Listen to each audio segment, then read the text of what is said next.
E aí galera, tudo bom com vocês? Gabriel Cabral, professor de Química do curso Ideia, tudo beleza?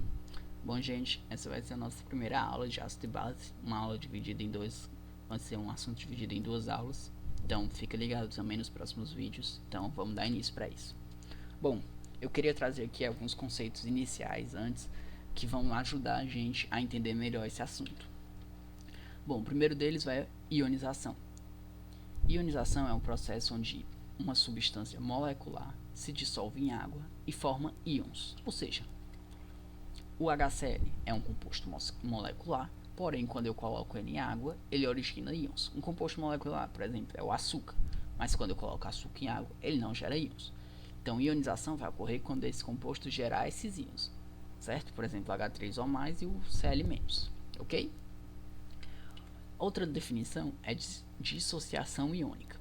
Dissociação iônica é a separação dos íons que ocorre quando uma substância iônica se dissolve em água. Ou seja, agora eu vou trabalhar diretamente com substâncias iônicas.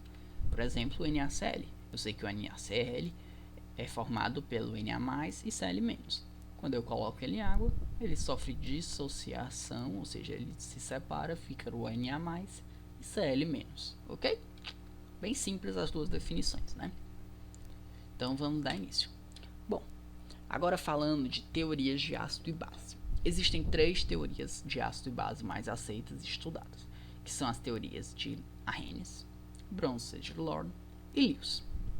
Nenhuma dessas teorias invalida a outra, ou seja, não é porque uma teoria é mais completa que a outra esteja errada. Então vamos dar início. Bem, quando começou os estudos de ácido e base, o primeiro a criar essa teoria foi Savant Arrhenius.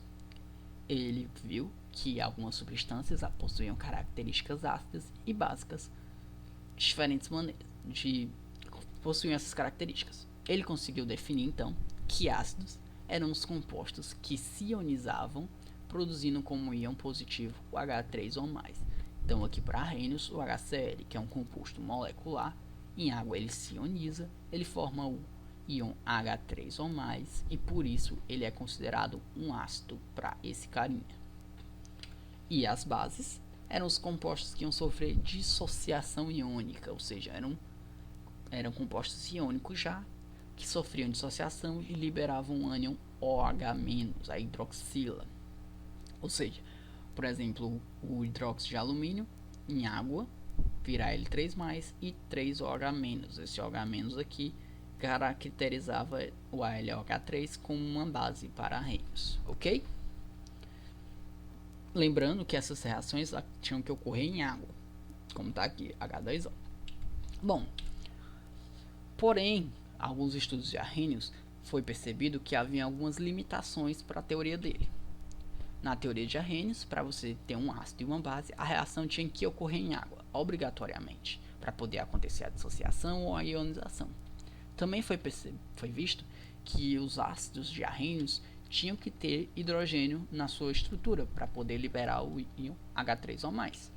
E as suas bases tinham que ter hidroxila na sua estrutura para poder liberar OH-. Porém, também foi visto em alguns estudos que outras substâncias apresentavam essas características ácidas e bases sem respeitar essas limitações impostas. Então, desta forma, continuou-se os estudos e dois pesquisadores propuseram uma nova teoria em cima da de Arrhenius, não dizendo que a de Arrhenius estava errada, mas sim complementando ela. E quem foram esses dois pesquisadores? O famoso Bronsted e Lord. Bronsted e Lord definiram um ácido como sendo toda espécie química íon ou molécula, ou seja, agora não precisa mais ser uma ionização, pode ser um composto iônico com ácido, capaz de doar um próton H+. Então, para Bronsted e Lord, não precisa mais ter água, não precisa mais ser um composto molecular, ele só precisa ter a capacidade de doar o próton H+. E a base para Bronsted e Lord da mesma forma. Agora não precisa mais ter a água, ela não precisa mais liberar o H-, ela só precisa ter a capacidade de receber esse próton H+. A pessoa pode dar um exemplo? Posso. Vamos lá. Digamos que temos aqui o HCl, que a gente viu que a Arrhenius define ele como um ácido, que em água ele gera o íon H3O+, ele tem é um composto molecular e libera o INH3 O NH3 não tem hidroxila, ou seja, para Arrhenius, NH3 não era uma base. Porém, quando é colocada uma reação entre HCl e NH3, ocorre a neutralização do ácido, ou seja, o NH3 ele age como uma base. Se ele está agindo como uma base, ele tem características básicas. E por quê? Vamos lá. O que está acontecendo nessa reação? O HCl mais NH3 formando NH4 e Cl-. Vocês podem observar que aqui eu tinha um HCl e agora eu tenho um Cl-, ou seja, eu perdi esse meu próton. Esse meu hidrogênio saiu do cloro. E foi para onde? Foi para o NH3. O NH3 pegou ele, falou agora é meu. E aí formou NH4+. Concordo? Então, de acordo com Bronsted e Lorne, o ácido é aquele que doa o H e o base é aquele que pega o H.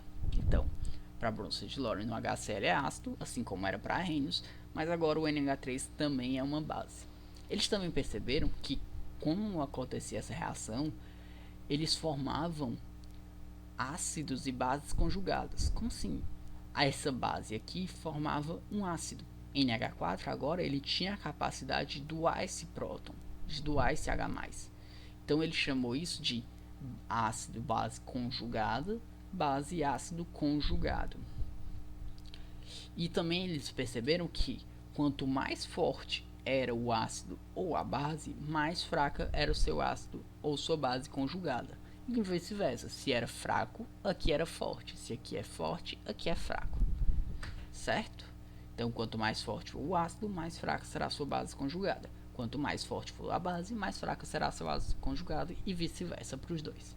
Bom? A outra teoria, bem, continuando. A limitação da teoria de Arrhenius eram quais? Era restrita ao meio aquoso, a presença de hidrogênio no ácido e a presença de hidroxila na base. Veio Bronsted e Lorne com seu estudo e disse, peraí, não precisa ser restrito ao meio aquoso, essa base aí também não precisa ter hidroxila. Solucionei duas das suas limitações, meu querido. Mas aí ficou sobrando uma. Ainda era necessário que o ácido tivesse o hidrogênio para poder doar o próton. E aí veio outro pesquisador chamado Gilbert Newton Lee e falou, peraí meu consagrado, precisa disso não. Ácido vai ser toda espécie química e uma molécula capaz de aceitar um par de elétrons e uma ligação covalente coordenada. Ou seja, agora não tem mais a necessidade de um ácido ter uma espécie específica nele. O ácido pode ser formado por qualquer espécie, não precisa ter o hidrogênio lá. Como dizia as duas teorias anteriores, ele só precisa ter a capacidade de receber um par de elétrons. E para isso, a base será aquela espécie química ou íon molécula capaz de oferecer esse par de elétrons, que formará a ligação covalente coordenada. Como assim? Vamos lá.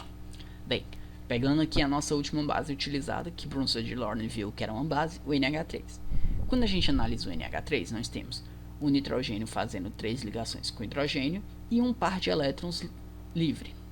Então aqui nós temos 2 elétrons, 2 elétrons 4, mais 2, 6, 7, 8. Então o nitrogênio aqui tem um par de elétrons livres e 8 elétrons na sua camada de valência.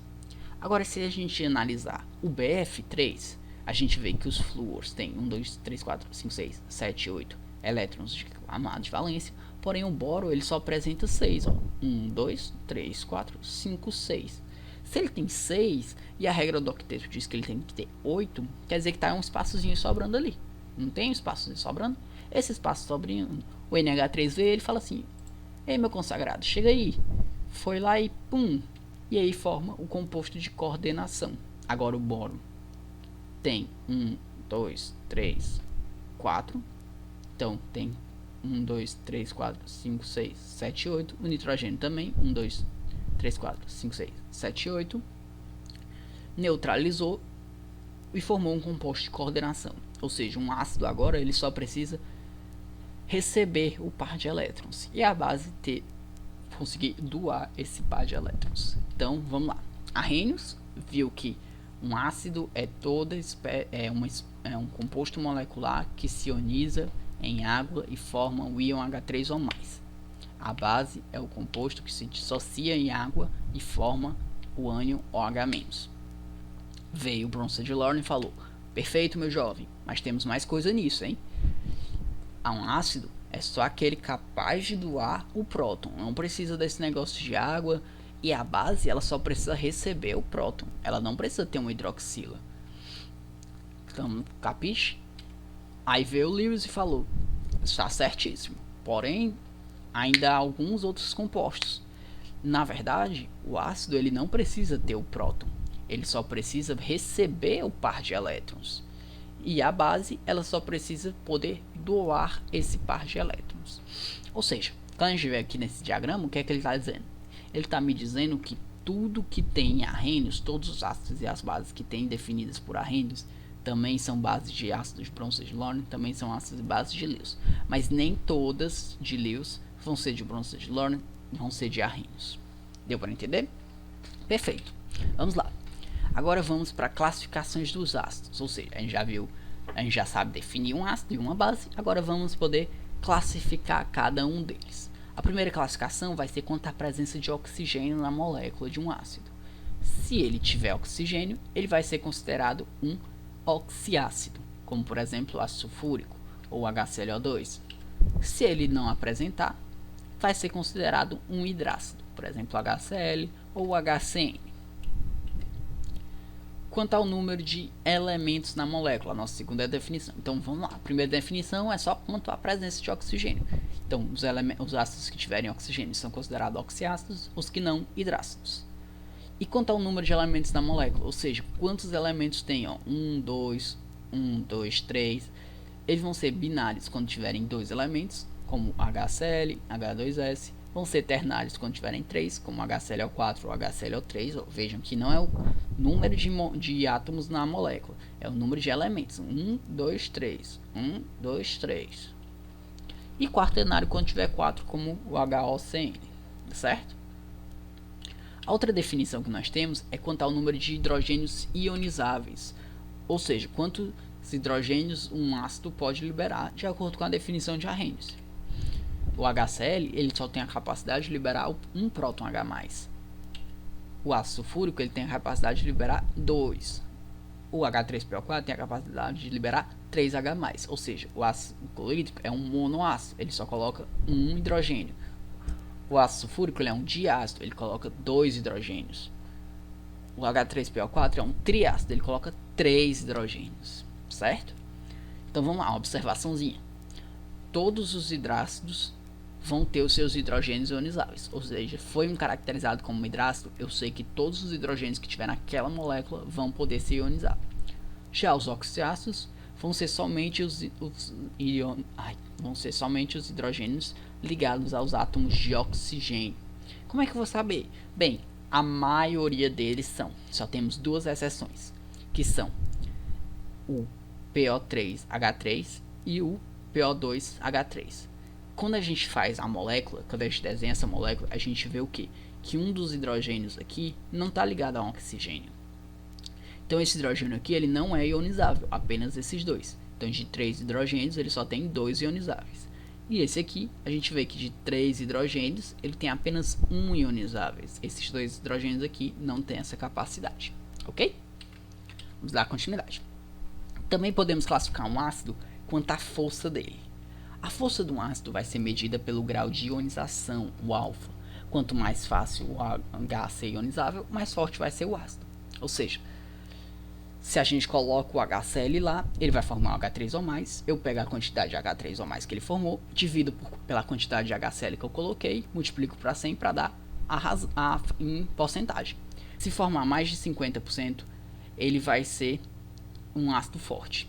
Se for entre 5% e 50%, vai ser um ácido moderado. Se for abaixo de 5%, vai ser um ácido fraco. Eu trouxe aqui alguns exemplos, se você quiser dar uma olhada e dar uma pausa aí no vídeo, de ácidos fortes, moderados e fracos. Bem, mas tem alguma regra para eu saber como é que vai ser um ácido forte ou fraco sem saber decorado? Tem. Se for um ácido oxigenado, ou seja, um oxiácido, tem a regra de Linus Pauling, que diz o quê? Ele caracteriza um ácido muito forte da seguinte forma: um número de oxigênios menos o número de hidrogênios tem que ser igual a 3. Por exemplo, o HClO4. Um ácido forte vai ser aquele que o número de oxigênios menos o número de hidrogênios foi igual a 2. O moderado, o número de oxigênios tem que ser igual a 1 e o fraco igual a 0. Ou seja, para um oxiácido, você vai fazer o seguinte: você vai ver o número de oxigênios que ele tem, o número de hidrogênios e vai fazer essa subtração. Se essa subtração deu um número superior a 2, você considera ele forte. Se der abaixo, você considera ele moderado ou fraco. Eu vou pegar? Beleza. E para os ácidos não oxigenados, ou seja, para os hidrácidos? Bem, para eles não há uma regra satisfatória para prever a força. Eu trouxe aqui alguns ácidos mais utilizados e desses tem como a gente fazer uma breve explicação para esses primeiros aqui, HI, HBr, HCl e HF, que é o seguinte: todos eles são formados por elementos da família 7A. Se a gente analisar cada um deles, o flúor, cloro, bromo e iodo, da seguinte forma na tabela periódica, a gente vai ver que o raio atômico cresce dessa forma. Se o raio atômico está aumentando dessa forma, significa que quando eu coloco uma ligação com o hidrogênio, eu estou colocando o hidrogênio aqui com uma bola grandona, aqui com uma bola um pouquinho menor, uma bolinha bem pequenininha. Ou seja, o hidrogênio aqui está perto do núcleo do flúor, o cloro aqui distanciou um pouco, aqui distanciou um pouco mais, aqui está bem longeão. Como ele está muito longe aqui no iodo, por exemplo, é muito mais fácil eu tirar. Imagine que você está com o seu biscoito aqui. Se você está com o seu biscoito, seu coleguinha não consegue pegar de você.